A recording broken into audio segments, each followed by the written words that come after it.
Bonjour à tous et bienvenue dans votre magazine Weari. Aujourd'hui, je suis à Kumak pour rencontrer des femmes hors du commun. Elles sont trois, elles n'ont qu'une envie, transmettre leur savoir. Dans ce numéro, nous irons à la rencontre de Nicole. Sur sa propriété, située sur la route qui mène à Wegwa, elle a trouvé un endroit unique au monde. Un univers où se mêlent roches et forêts humides. Un lieu qu'elle n'a pas pu garder pour elle. Côté tradition, Janine nous dévoilera des remèdes de famille tenus secrets jusqu'à ce jour. Pour la première fois, elle souhaite dévoiler au plus grand nombre la plante qui permet de lutter contre la goutte. Notre aventure entre savane et forêt commence ici. J'ai rendez-vous avec Natacha, enseignante d'équitation depuis plus de 20 ans. Elle nous parlera de sa passion.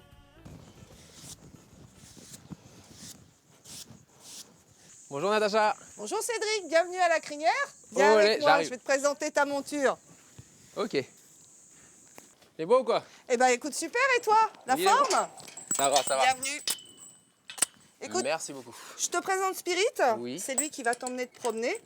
Alors, je vais te le préparer parce que malheureusement, tu as une tenue qui n'est pas adaptée. Hein. Même s'il est très gentil, il n'a pas des yeux au bout des pieds. Alors, je ne voudrais pas qu'il t'arrive un accident. Ok. Donc, je vais le D'accord. préparer. Et puis après, je vais te mettre à cheval tranquillement. Ça marche. Bon, ben, je te regarde faire. Tu me regardes faire. Ok. Donc là, il est propre. Hein. Je l'ai brossé tout à l'heure en t'attendant.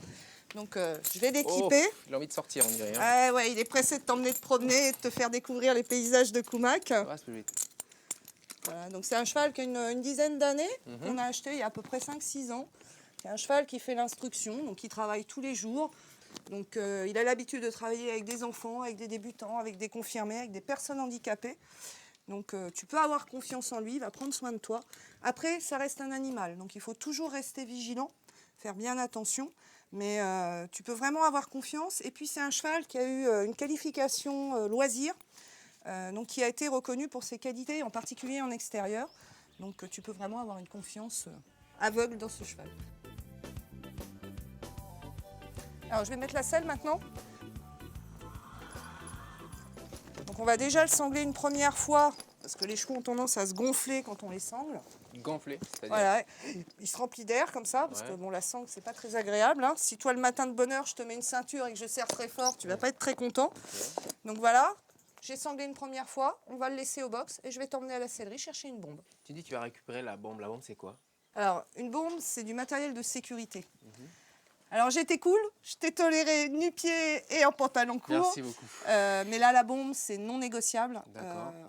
C'est un sport à risque et il faut protéger la tête. Donc Okay. on va aller trouver quelque chose d'adapté.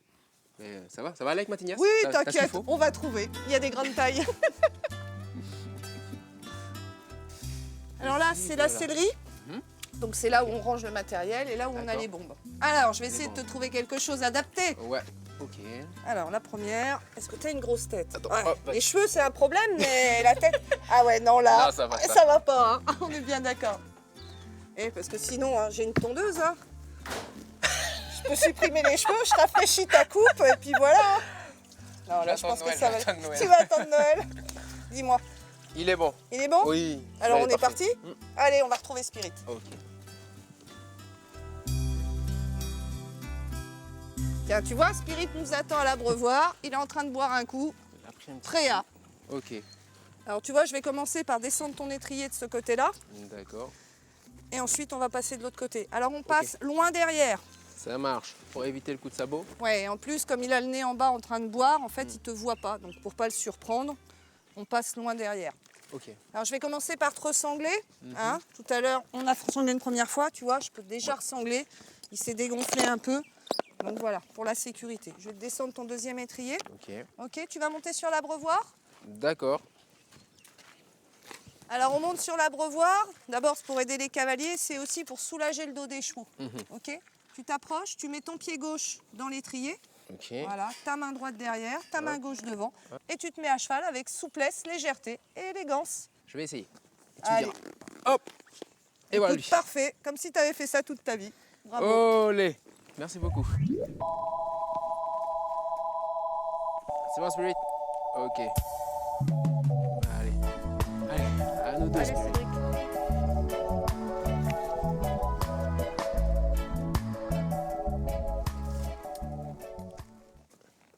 Allez. Et Natacha, comment elle est venue cette passion? Alors, c'est une passion familiale en fait. Il y a toujours eu des chevaux dans la famille. Donc c'était mon arrière-grand-père, au moins tout ça. Et puis ma maman a monté beaucoup à cheval étant enfant parce qu'elle avait son poney à la ferme avec qui elle a fait les 400 coups. Et puis moi les chevaux m'ont toujours tenté, ça a toujours été ma passion. Il faut savoir qu'à l'époque, parce que je ne suis pas toute jeune quand même, il n'y avait pas d'enseignement pour les enfants. Donc en fait il fallait atteindre une certaine taille pour pouvoir monter directement à cheval. Et j'ai eu la chance à 10 ans d'être déjà très grande. Et donc l'enseignant à l'époque a dit à ma maman, eh ben, écoutez, amenez-la et je verrai ce que je peux en faire. Et c'est comme ça que j'ai commencé à monter à cheval très régulièrement. Parallèlement à ça, les études, bien sûr, c'était la priorité. Et puis la musique qui m'a pris énormément de temps, surtout au moment de l'adolescence, puisque j'ai été quasiment professionnelle. J'allais plus vers l'enseignement de la musique et puis ça s'est mal organisé, ça s'est pas fait. Et donc mes enseignants de l'époque à cheval m'ont dit, mais va passer le monitorat. Et c'est comme ça que je me suis retrouvée à 22 ans en formation du monitorat. Et ce qui est assez remarquable, comme quoi dans la vie il n'y a pas de hasard, c'est que quand je suis rentrée dans mon premier cours de pédagogie pour l'équitation, c'était l'enseignant qui m'avait mis à cheval à l'âge de 10 ans et qui m'a demandé où j'étais passée depuis toutes ces années. Donc lui, il avait déjà repéré très jeune que c'est ce métier-là qui me conviendrait et que je ferais plus tard. Tu étais fait pour. Voilà, c'est comme ça que ça s'est fait. Je vois qu'on a un beau point de vue d'ici. Hein. Ouais, tu vas voir là-haut, c'est encore plus beau. On va là-bas. Tu vois, tout en haut là-bas. Tu vois la clôture? Ouais. On va aller en haut de la clôture là-bas.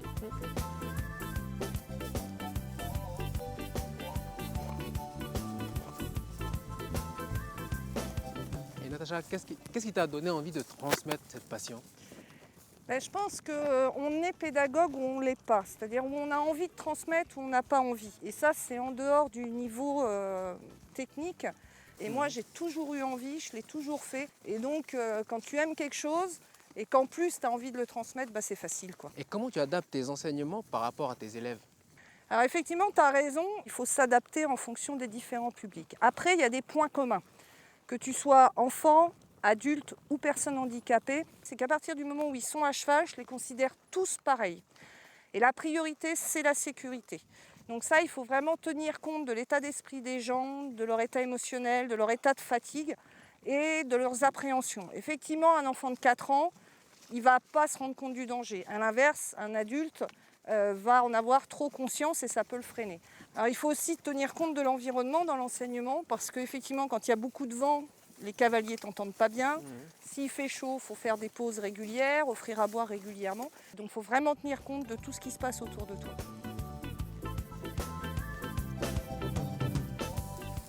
Alors tu vois Cédric, pour monter là-haut, il va falloir que tu te mettes debout sur tes étriers, tu tiens ta crinière et les fesses en l'air jusqu'en haut.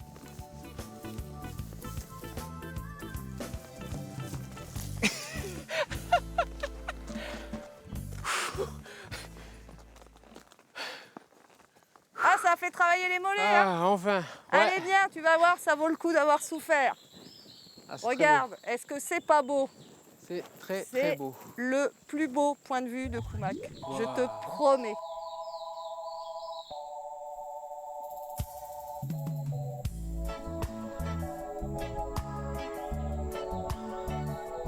On voit tout le village, on voit tout le lagon, et si tu te retournes, on voit la chaîne. Le paradis. Le top. Le top. Voilà pour terminer la balade. Voilà. Ok. Bon, merci beaucoup Natacha pour cette belle balade. Eh bien écoute Cédric, avec plaisir et quand tu veux. Hein. Olé. Moi je vais rejoindre Nicole qui elle va me faire visiter son labyrinthe de rochers. Voilà. Eh bien écoute, bonne promenade. Merci beaucoup. Et à bientôt. Merci. Pendant que je me rends là-bas, je vous laisse avec Janine, descendante d'une famille de guérisseurs. Elle va vous faire partager ses connaissances. Pour la première fois, elle va dévoiler au plus grand nombre un remède contre la goutte. Soyez attentifs, on se rejoint juste après.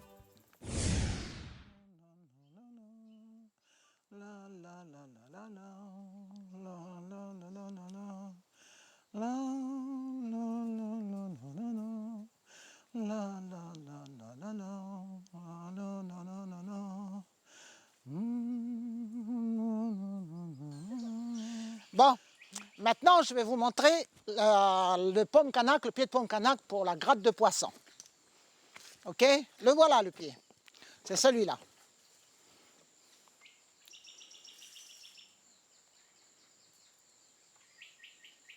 Vous voyez déjà là, j'ai déjà soigné des gens avec. Hein, ça c'est l'écorce qu'on coupe et qu'on gratte dans de l'eau. Et puis tous les matins, les personnes qui ont la gratte de poisson, elles prennent un grand verre d'eau avec le grattage de ce tronc de pomme Kanak. C'est très efficace. Et je vais vous dire pourquoi. Parce que moi, j'ai vécu ça avec les anciens, dans l'île de Balabio, à Arama. C'est avec ça qu'on soignait la gratte de poisson. Vous voyez, il y a une enclure là, il y en a une autre là, mais après j'ai arrêté parce qu'ils vont tuer mon arbre, parce qu'ils viennent toujours chercher. Alors j'ai dit non, pour les chercher ailleurs, il faut planter le pomme Kanak maintenant. Il faut planter ça, hein, parce que c'est en voie de disparition. C'est un bon fruit local, mais c'est aussi une plante médicinale.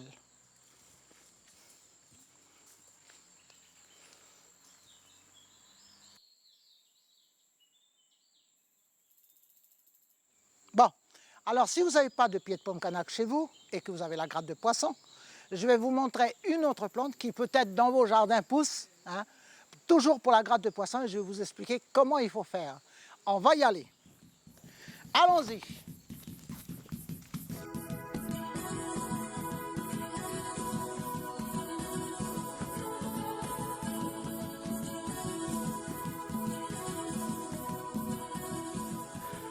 Bon, ben voilà, je vous ai parlé d'une deuxième plante médicinale pour la gratte de poisson. La voici, c'est celle-ci. Bon, ben voilà, je vais l'arracher, voilà les racines, et là voilà la plante. Ça s'appelle la sagaï. On la lave bien, on la plie, on la tourne, et on met au fond d'une casserole, on recouvre d'eau, et on met de l'eau à peu près ça. On la fait bouillir. Une fois que c'est bien bouilli, la capacité de la plante est sortie en tisane. Et tous les matins, eh ben, vous buvez un verre jusqu'à ce que vous avez terminé. Peut-être que vous en avez dans vos jardins. Ça s'appelle la sagaï chez nous. Mais en tout cas, voilà quelque chose qui pourrait vous aider aussi pour la gratte de poisson en guise de pied de pomme Kanak.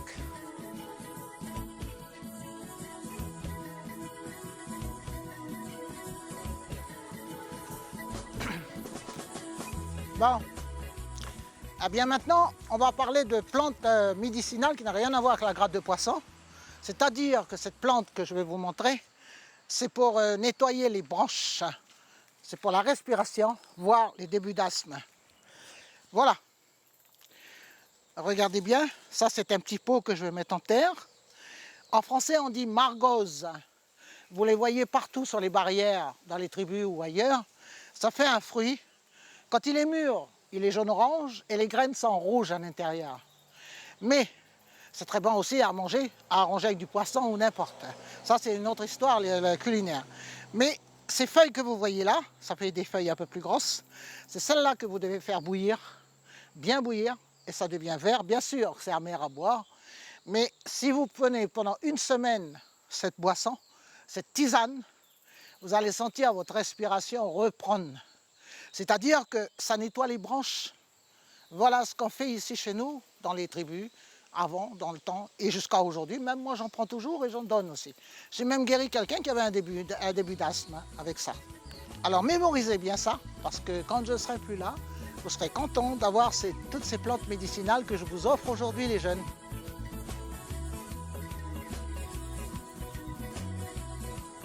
Je vous montre le pied de corosol.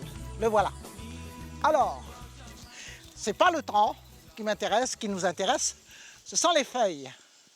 Vous voyez ces feuilles de corosol? Je vais vous expliquer. Vous prenez les feuilles, vous les mettez dans un récipient avec de l'eau, recouvert de l'eau toujours, et vous les faites bouillir. Et je vais vous expliquer pourquoi vous devez boire la feuille de corosol. C'est parce qu'elle va purger votre sang, elle va purger votre corps, la cellulite, la fatigue, même le cerveau. C'est une plante qui vous fait bouger tout l'ensemble de l'intérieur du corps. Vous mettez dans des bouteilles, vous mettez au frigo, et tous les matins un grand verre avant le café. Servez-vous du corosol, vous verrez que votre santé sera meilleure. Surtout la feuille de corosol. Mais vous pouvez aussi faire des bains pour les enfants. Les enfants, quand ils ont la varicelle, quand ils ont des boutons, même les grandes personnes, ça, c'est efficace pour nettoyer la peau, le corps. Et ça soigne très bien. C'est une plante qu'il ne faut pas oublier de planter chez vous. Le corosolier.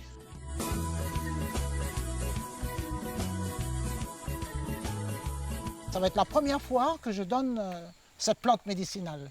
Je donne surtout pour les jeunes de ce pays.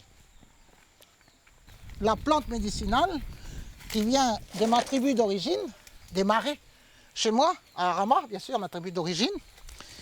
Ici, cette plante, voilà les feuilles.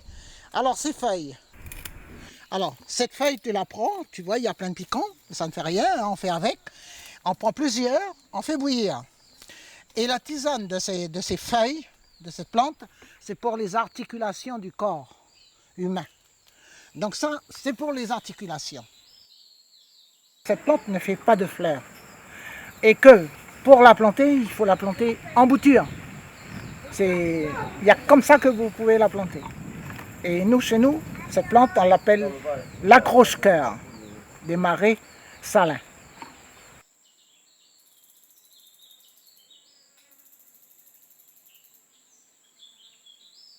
Maintenant, je montre autre chose. Toujours la même plante, je vais couper. Ici. De même que la feuille, là, que je mettrai de côté. Je recoupe un autre bâtonnet. Je coupe et je prends la feuille. Tu vois? Ça me fait des bâtonnets. Ces bâtonnets, je vais les attacher pour les faire bouillir. Et ça va sortir la capacité de cette plante, la tisane, que tous les matins, on doit boire un verre à peu près haut comme ça. Tous les matins. Ça, c'est pour la goutte, pour soigner la goutte. Très efficace, ce sont les médicaments des anciens, qu'aujourd'hui je vous livre à vous les jeunes.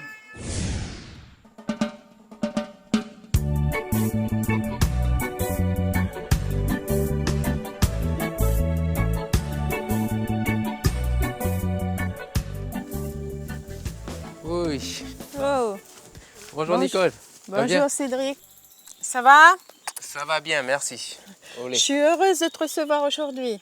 Je vais Oh, te faire partager merci des beaucoup. choses avec moi qui tiennent à cœur un Oui. peu. Ce sont des roches karstiques qu'on va trouver, c'est-à-dire des roches calcaires.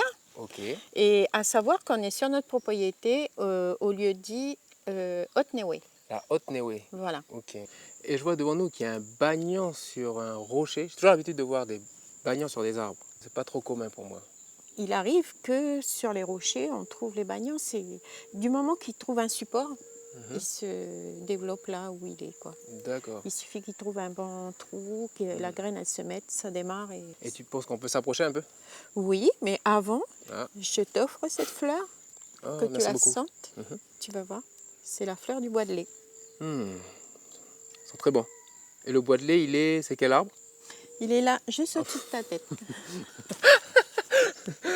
Ah, mais il y en a plein, hein, ce que je vois. Le bois de lait. Oui, Ça sent très il y en bon. a beaucoup. Et c'est Ça doit parfumer la forêt. Hein. Voilà, ça parfume l'endroit, quoi. D'accord. Voilà. Bon, merci beaucoup. On y va? Ah, olé. Il est très beau ce bagnon. Ah oui, il est magnifique. Je l'adore. Donc c'est ici que tout commence pour ton sentier. Oui, voilà. Tu as les balises là, donc on va suivre ces balises. J'espère que tu vas l'apprécier, quoi.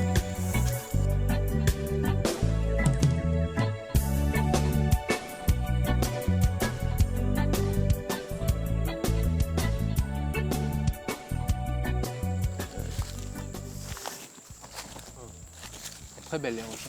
Oui. Et Nicole, tu as plusieurs milieux comme ça dans ta propriété? Ben écoute Cédric, j'adore marcher, j'aime me promener et j'ai trouvé des endroits splendides puis que j'ai voulu partager avec les gens. Je ne veux pas le garder que pour moi. Comme j'aime tout ça, j'espère que les gens apprécient quand ils viennent faire les randonnées, quoi. Voilà. Pour te dire, moi, j'ai pas fini d'en voir, mais ce que tu m'as montré tout à l'heure, j'ai apprécié. Donc, on va continuer. Tu vas voir ce Ok, que je je vais te faire apprécier encore. Une petite chose, une découpe dans la roche qui est super, quoi. Je te laisse, oui, je te laisse la surprise. Tu vas voir. Oups.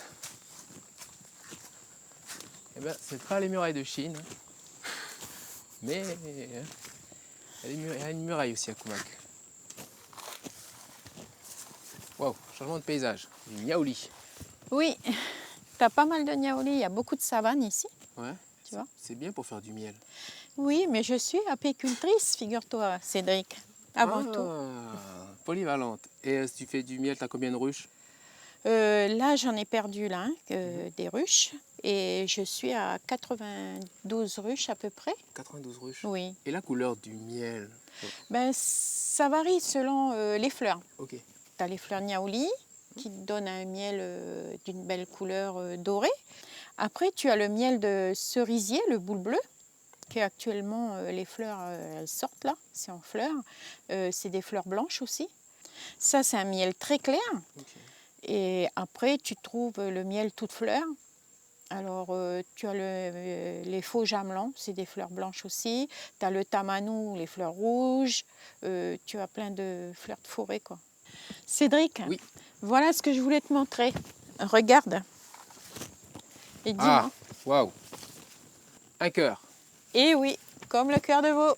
Wow. Tu vois, il n'y a pas que là-bas qu'il y en a un. Celui-là, il ne va pas disparaître. Hein. Non, non, je pense pas. Okay. Et Nicole, des figures comme celle-là, il y en a d'autres? Oui, et tu as même un canyon. Un canyon? Oui, tu verras. J'ai hâte de voir. Je te laisse passer. Allez, on y va.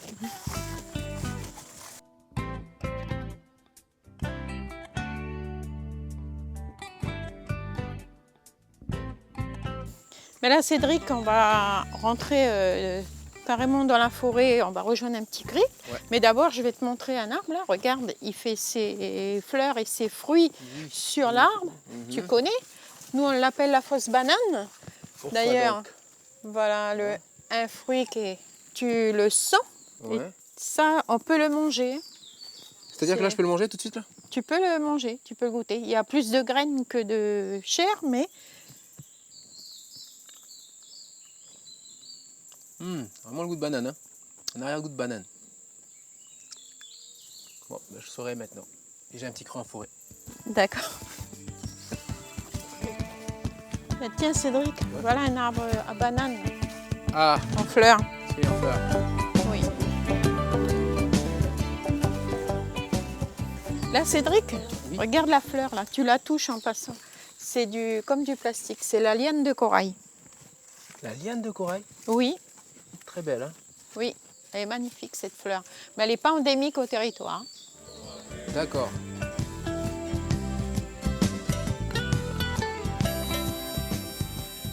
Là, regarde, ça te fait un couloir et même un carrefour un peu plus loin. Tu as un autre couloir qui s'est fait.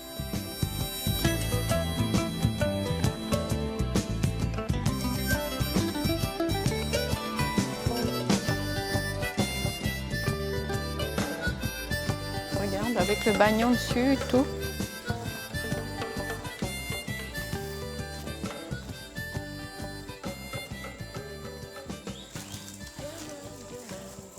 Ben là, Cédric, je vais te montrer le canyon. Ça, c'est un de mes endroits préférés. Donc, voilà. C'est très beau. Magnifique. Ah oui. Ouais. Mais c'est pas fini. Ça.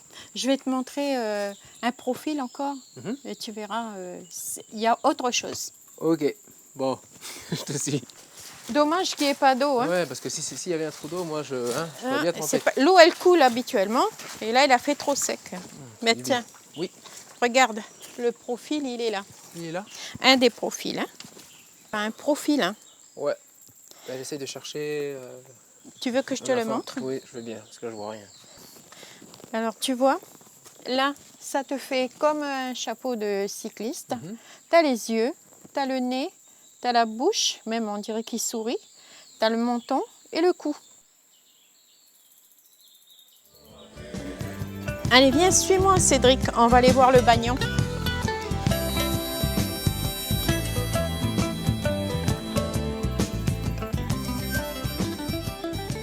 Ben voilà, Cédric. On arrive au fameux bagnon girafe. Bah, je comprends maintenant son ces longues ampleur. pattes. Oui. Comment il fait pour tenir debout, lui? Il s'accroche bien. Il s'accroche bien. Tu vois, avec une de ces pattes là, on pourrait faire une planche à voile. C'est pas exact. épais. Hein. C'est très beau. Hein.